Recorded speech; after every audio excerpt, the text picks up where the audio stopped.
Assalamu alaikum, I'm Aisha and you're watching Samaa News. Here are today's headlines.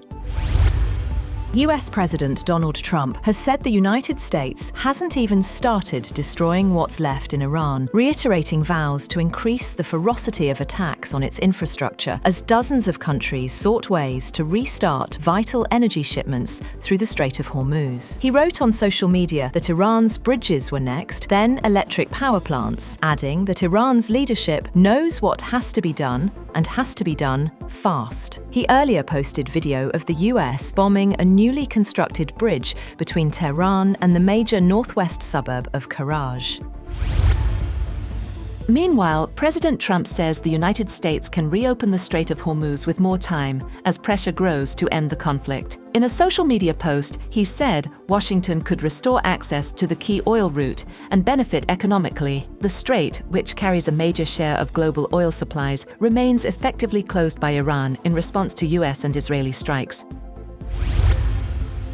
A US fighter jet has reportedly been shot down over Iran, with a search and rescue operation underway for any survivors. There has been no word on the type of the aircraft or how it was brought down, but the Iranian military said it was an F-35. The Iranian state media also released photos of what it claimed is the wreckage of the fighter jet. The Pentagon or US Central Command are yet to confirm the incident.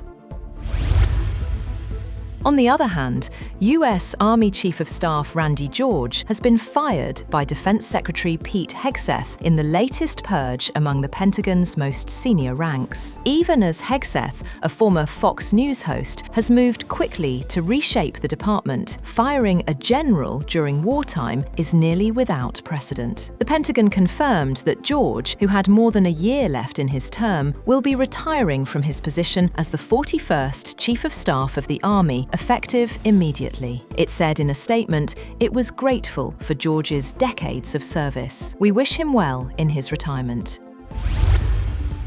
The UN Security Council is to vote on a Bahraini resolution to protect commercial shipping in and around the Strait of Hormuz. Two diplomats said the meeting of the Council's 15 members and the vote were set for Saturday morning. They said Bahrain finalized a draft resolution that would authorize all defensive means necessary to protect commercial shipping. However, in remarks to the Security Council, China's UN envoy Fu Chong opposed authorizing force, saying such a move would be legitimizing the unlawful and indiscriminate use of force, which would inevitably lead to further escalation of the situation and lead to serious consequences.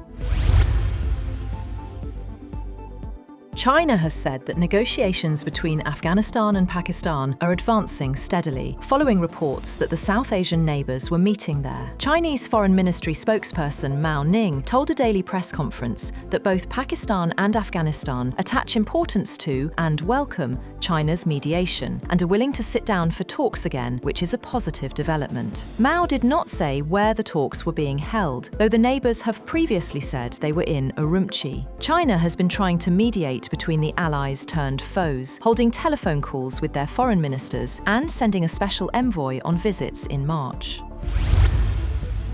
Trump is also set to unveil a $1.5 trillion defense budget request for the next fiscal year, by far the largest year-over-year increase in defense spending in the post-World War II era. Funding for Trump's marquee but controversial $185 billion Golden Dome missile defense shield is expected to be included in the budget request, as well as Lockheed Martin F-35 jets and warships. Procurement of Virginia-class submarines, as well as other top shipbuilding priorities, is expected.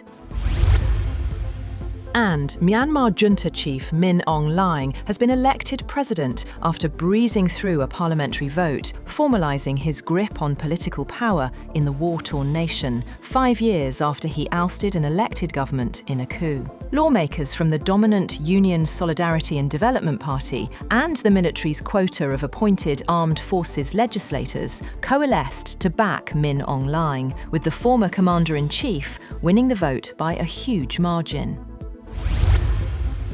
That's all for now. For more updates, visit www.samaa.tv. Thank you for watching Samaa News.